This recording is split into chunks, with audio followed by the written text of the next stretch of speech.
ماحول بدل گیا. اللہ تعالیٰ خوش رکھے سلامت رکھے. گفتگو کا بالکل دل نہیں ہے, ایمانداری کی بات ہے. کیا بات ہے, کیا بات ہے حضور. یہ جتنا بھی سوشل میڈیا نا, آپ اس کو ہلکا نہ لیں. مثال کے طور پہ ہلکی سی مثال دیتا ہوں.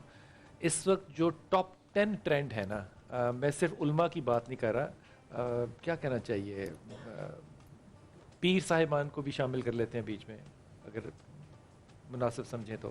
جی جی, یہ باقاعدہ 25-30 لاکھ روپے کا ایک ایک کیمرہ ہے, جس سے وہ اتنا HD لیول لیتے ہیں کہ آپ سوچ نہیں سکتے. سامنے کوئی نہیں بیٹھا مثال کے طور پہ, لیکن انہوں نے ایک درس دینا ہے. اب وہ کم از کم 2 کیمرہ کٹ تو ہوگا نا, تو کروڑ روپیہ تو ہو گیا سیدھا سیدھا. پھر ساؤنڈ سسٹم ہے, پھر ایڈیٹنگ ہے, پھر یہ ہے, پھر یہ باقاعدہ ایک کاروبار ہے. آپ اس کو مانیں یا نہ مانیں, یہ باقاعدہ ایک کاروبار ہے. اور اس سے آپ جب انویسٹ کر رہے ہیں تو اس سے آپ کما بھی کروڑوں میں رہے ہیں, لاکھوں میں نہیں کما رہے, آپ کروڑوں میں کما رہے ہیں. اب یہ سارا چیز جو پیسہ لے کے آئے نا, چاہے وہ ڈرنک ہو چاہے کھانا ہو, آپ کو پتہ ہے فاسٹ فوڈ خراب ہے, لیکن کیا فاسٹ فوڈ کی انڈسٹری ختم کر سکتے ہیں؟ آپ نہیں کر سکتے. آپ ڈرنک کی انڈسٹری نہیں ختم کر سکتے. جب پیسہ انوالو ہو جائے نا, تو پھر آپ کڑ سکتے ہیں, آپ اس کو ختم نہیں کر سکتے. یہ کارپوریٹ ورلڈ ہے. دین اس وقت ایک کارپوریٹ ورلڈ بن چکا ہے, اچھا لگے یا برا لگے. آپ اس کارپوریٹ ورلڈ کے اگر نہیں ہیں تو آپ کرٹیسائز کریں گے. اگر آپ اس کارپوریٹ ورلڈ کے ہلکے پھلکے ہیں تو آپ کسی نہ کسی طریقے سے نکال لیں گے.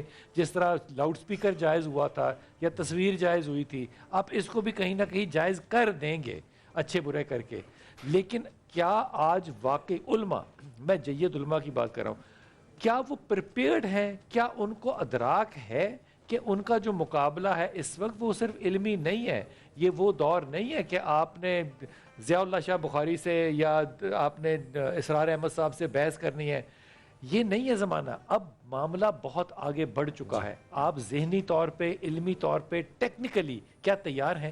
بسم اللہ الرحمن الرحیم. قل ان الموت الذی تفرون منہ فانہ ملاقیکم ثم تردون الی عالم الغیب والشہادہ. ہمارے تمام سامعین اس آیہ مجیدہ کو اپنی زندگی کے صفحے پر اگر ٹاپ پہ رکھ لینا, کہ ہم سب نے اس رب کی طرف پلٹائے جانا ہے جو چھپے کا بھی جاننے والا ہے اور کھلے کا بھی جاننے والا ہے. دیکھیے یہ سارے معاملات خود خراب ہو جائیں گے. اور میں اس وقت سب سے پہلے آن ایئر یہ کہنے کی پوزیشن میں ہوں کہ میں نے تو کبھی کم از کم سوشل میڈیا کو ہلکا نہیں لیا. سوشل میڈیا خطرناک چیز ہے. اور دیکھیے سوشل میڈیا یہ باقاعدہ کاروبار ہے. ہماری یہاں خوبصورت تصاویر بنتی ہیں, یہ ہمارا جو پروگرام لائیو جا رہا ہے بہرحال ہی سوشل میڈیا ہے. دیکھیے سوشل میڈیا یہ اس طرح کی دسیوں چیزیں. انٹرنیٹ شروع آئے تو استفتاءات ہوئے فقہاء سے کہ کیا انٹرنیٹ جائز ہے؟ جواب آیا فی نفس ہی اس کے استعمال میں کوئی خرابی نہیں. اگر کوئی خود استعمال غلط کرتا ہے اس کے لیے غلط ہے. سوشل میڈیا آج مثبت طور پر میں سمجھتا ہوں بہت زیادہ, اگر اس کو یوز کرنے کے مواقع دیکھے جائیں بہت ہیں.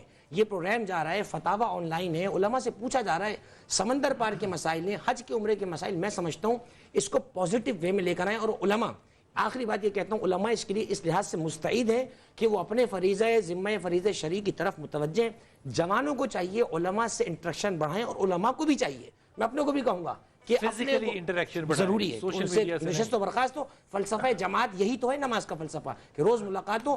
تو پہلی بات یہ ہے کہ علماء عوام کو, جو کہ نہیں سمجھتے, علماء عوام کو الگ مخلوق نہ سمجھیں, مخلوق علماء کو الگ سے مخلوق نہ سمجھیں. آج آپ کا حصہ پڑ گیا جناب, الگ مخلوق نہ سمجھے. آپ کیا فرمائیے گا؟ بات یہ ہے, میں جملہ معذرت معافی کے ساتھ یار آپ کو میں کاٹ رہا ہوں. میں ایسے شخص کو, ایسے اشخاص کو جانتا ہوں جنہوں نے صرف ٹیبل پہ بیٹھ کے غلط روایتیں بیان کر کے انتہائی مہنگے کیمروں کے آگے آپ سے بڑے مدرسے بنائے ہوئے ہیں, اور ان کو منتھلی پرابلم آپ کی طرح چیریٹی نہیں اکٹھی کرنی, ان کو ڈالروں میں پیسے آ رہے ہیں.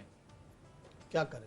آپ کا مقابلہ ہی نہیں ہے. کیا کرنا کیا ہے, یہی تو آپ سے پوچھ رہے ہیں. کیا میں عرض کرتا ہوں کہ یہی تو ہمارا درد دل ہے کہ ہر گری پڑی چیز کو اٹھانے والے مل جاتے ہیں. آتھینٹسٹی, اس کا مستند ہونا, اس کی علمی تحقیق, اس کی ڈیپلی ریسرچ کتنی ہے, اس طرف ہمارے نوجوانوں کی توجہ نہیں ہے. اور سوشل میں نے نوجوانوں کو آپ کا ایک حوالہ دیا کسی چیز کا, میں عرض کرتا ہوں, سن لیجئے, بہت بڑی یونیورسٹی ہے, وہاں پہ انہوں نے کہا جناب, میں نے کہا کیوں نہیں تم سنتے؟ انہوں نے کہا جی وہ سخت بڑے ہیں. میں نے کہا یار بات سخت اور نرم کی نہ کر, صحیح اور غلط کی کر. صحیح بات ہے. اچھا دیکھیں, یہ خود رسول اللہ صلی اللہ علیہ وسلم کی پیشن گوئی کے مطابق بھی ہو رہا ہے. وہ کیسے؟ آپ صلی اللہ علیہ وسلم نے قیامت کی نشانیوں میں سے ایک نشانی یہ فرمائی تھی, یفش العلم, علم پھیل جائے گا. اچھا یہ جو علم پھیل جائے گا, ہم سوچتے تھے پہلے جب کتابوں میں پڑھتے تھے, جب چھوٹے تھے تو ہم سمجھتے تھے کہ یہ تو بہت اچھی بات ہوگی, لیکن آپ صلی اللہ علیہ وسلم نے اس کو قیامت کی نشانی کے طور پر بیان فرمایا. جہاں یہ آ رہا ہے انسان اپنی بیوی کی زیادہ عزت کرے گا، ماں کو پیچھے چھوڑ دے گا، زکوٰۃ کو ٹیکس سمجھے گا، امانت پہ خیانت کرے گا، لوگ اس وجہ سے اس کا اکرام کریں گے تاکہ اس کے شر سے بچ جائے. اسی ذیل کے اندر یہ آ رہا ہے علم پھیل جائے گا. آج جا کر کے پتہ چلتا ہے نقوش پھیل گئے، نفوس نہیں رہے. آج جا کر کے پتہ بھائی چلتا قسم ہے لے لیں کسی کو ان دونوں لفظوں کا مطلب آتا ہو بتا دیں پلیز. یعنی اب وہ ورڈز میں صحیح آ کہہ رہا گئے، ہوں. جی جی جی ہے. اب وہ نقشے آ گئے، نقشے آ گئے، لکیریں آ گئی لکیریں آ ہیں، گئی. لیکن وہ جو چلتا پھرتا سرتاپا اخلاق قرآن تھا وہ آج نمونے نظر نہیں آ رہے. وہ جو اسوہ تھا، وہ جو نمونہ تھا، وہ جس کو دیکھ کے قابل تقلید ہم سمجھتے تھے، اب وہ نہیں رہے. اچھا اب دیکھیں معلومات بڑھ گئی ہیں، عمل نہیں ہے. معلومات آ گئی ہیں ہر ایک کے پاس. یونیورسٹی کا ہمارا نوجوان بھائی جب ہم تقریر کرتے ہیں گوگل کھول لیتا ہے، چیک کر لیتا ہے. آپ کے پاس ورس نمبر، چیپٹر نمبر، حدیث نمبر، کوڈ نمبر، ریفرنس، فگرز، وہ سارے کے سارے موجود ہیں. عمل کتنا ہے وہ نہیں ہے. تاثیر گفتگو اس وقت آئے گی جب اس کے پیچھے کردار کی بلندی ہو، اخلاق کی بلندی ہو، رات کا رونا ہو، درد دل اور قرآن ہو.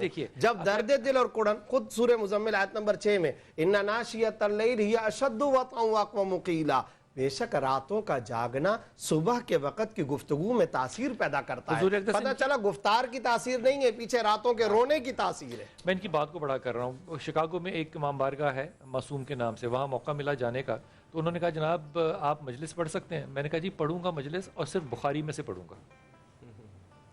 میں قسماً کہہ رہا ہوں. انہوں نے کہا جی ممبر پہ بیٹھے. میں نے کہا نہیں، ممبر پہ بیٹھنے کا جس کا حق ہے وہ ممبر پہ بیٹھے جس کا حق ہے. میں ڈائس پہ کھڑا ہو کے بات کروں گا. یہ آپ کے پیٹھ پیچھے کی بات ہے. سوال یہ پیدا ہوتا ہے کہ کیا آپ لوگ علماء کرام مل کے اتنی طاقت بھی نہیں رکھتے کہ آپ کہیں جناب یہ جو کمائی گئی ہے، یہ جو آپ نے مس لیڈ کر کے کمائی دی ہے، یہ جو آپ نے سوشل میڈیا کی پاور سے ایک مس پرسیپشن دیا ہے کہ آپ بہت بڑے عالم ہیں، جبکہ آپ کی روایتیں جو ہیں وہ انتہائی غیر معیاری ہیں. چلے میں کچھ اور نہیں کہتا، غلط کہہ دوں گا تو غیر معیاری ہیں، لیکن لوگوں کے دلوں کو بھاتی ہیں. کیونکہ اس میں بابے کا ذکر ہے، اس میں پانی پہ چلنے کا ذکر ہے، اس میں 3 سال روٹی نہ کھانے کا ذکر ہے، جھوٹی کرامتوں کا اس میں تذکرہ ہے. کرامتوں کا ذکر ہے. اب ان چیزوں کا مقابلہ کرنے کے لیے آپ کو حلال اور حرام میں فتوے جائز ناجائز کے اندر فرق کرنے کے لیے دینے چاہیے یا نہیں؟ بسم اللہ الرحمن الرحیم. حدیث پاک میں جہاں علامات قیامت میں سے قبلہ مفتی زبیر صاحب نے ارشاد فرمایا کہ علم بڑا عام ہو جائے گا، وہاں ایک یہ بھی ہے کہ افتوا بغیر علم ضلوا واضلوا، کہ بغیر علم کے فتوے دیں گے، خود بھی گمراہ ہوں گے، دوسروں کو بھی گمراہ کریں اور گے، غیر مستند سے پوچھیں. اور غیر مستند سے پوچھیں. حکم یہ ہے قرآن پاک میں فاسألوا اہل الذکر ان کنتم لا تعلمون، کہ اگر تمہیں علم نہیں ہے تو علم والوں سے، عمل والوں سے، اخلاق والوں سے، جو انما یخشی اللہ من عبادہ العلماء، وہ صفات والے، ان سے پوچھیں.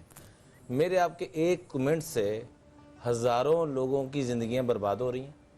میرے آپ کے ایک غلط شیئر کرنے سے کئی لوگوں کی عزتیں برباد، اور میں اس کو ربڑ سے مٹا بھی نہیں سکتا.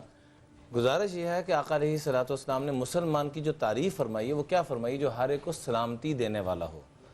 اللہ کا واسطہ سارے ذرائع جتنی بھی نئی ٹیکنالوجی آ رہی ہے استعمال کرنے میں کوئی حرج نہیں ہے، لیکن سلامتی کے ساتھ شرعی تقاضوں. OIC کی کانفرنس میں بلال بھائی اگر آپ کی اجازت ہو ایک جملے کے اندر جو اس میں آخر میں رزلٹ نکلا تھا، بوقت ضرورت استعمال ہو، بقدر ضرورت استعمال ہو، ٹھوس علم ہو، بلا تحقیق آگے بات نہ پہنچائی جائے، اشاعت فاحشہ کا ذریعہ نہ بنایا جائے، مستند معلومات کو آگے پہنچایا جائے، دین کی حفاظت کا ذریعہ بنایا جائے، تبلیغ اسلام کا ذریعہ بنایا جائے. یہ انہوں نے شرائط لکھی. اور ایک جملہ حیث یہدر بہا اوقاتہ الثمینہ فہذہ آفۃ لا یبیعها العلماء.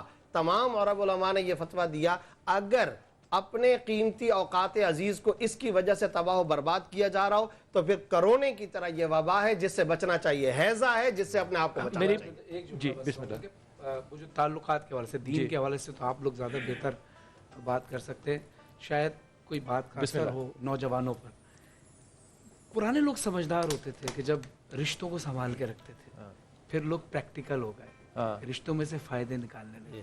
اب پروفیشنل ہو گئے، اب جہاں فائدہ ہوتا ہے وہاں رشتہ بناتے ہیں. تعلقات قیمت اور پیسے کی بیس پر ہوتے ہیں. مولانا علی السلام فرماتے ہیں کہ چیزیں استعمال کے لیے ہوتی ہیں اور لوگ پیار کرنے کے لیے ہوتے ہیں. معاملات تب بگڑتے ہیں جب چیزوں سے پیار ہو جائے اور لوگوں کو. اور بلال بھائی سگے بھائی کو بھی گاہک اور کسٹمر کی نظر سے دیکھا جاتا ہے. میری بیگم نے ابھی میسج کیا ہے، وہ کہتی ہے کہ اس کا واحد حل یہ ہے سوشل میڈیا کو کنٹرول کرنے کا کہ جو لوگ ہلکی باتیں کر رہے ہیں وہ اپنا سوشل میڈیا پہلے اپنی بیوی سے اپروو کروائیں تو آدھے لوگ تو مسائل سے حل ہو جائیں گے. اچھا دوسری بات آپ نے علماء کی بلال بھائی بہت سارے کام اسٹیٹ اور ریاستوں کے بھی ہیں. آپ نے چائنا اور سعودیہ کا نام لیا تھا، تو یہ پابندیاں اور یہ ساری کی ساری جو چیکس ہیں یہ ریاست کا کام ہے، اپنے نوجوانوں کی اخلاقی تربیت پر توجہ دے اور ان چیزوں پہ پابندی بھی لگائے. میرے مہمان جو ہیں وہ سارے سحری کرنے کے لیے چلے جائیں گے اور حرم قوالی سننے کی طرف آ جائیں گے. اور ایک علم کے حوالے سے میں بھی حدیث ہدیہ کر دوں آپ کو. اللہ کے رسول نے فرمایا کہ علم اٹھا لیا جائے گا. ہمارا خیال تھا کہ قرآن اٹھا لیا جائے گا، نہیں. حضرت عباس جو ہے وہ اس کی تفسیر فرماتے ہیں، وہ کہتے ہیں کہ اس سے مراد ہے کہ لوگ اپنی بات کو اللہ اور اللہ کے رسول کی بات پہ ان للہ فوقیت دیں گے. بسم اللہ.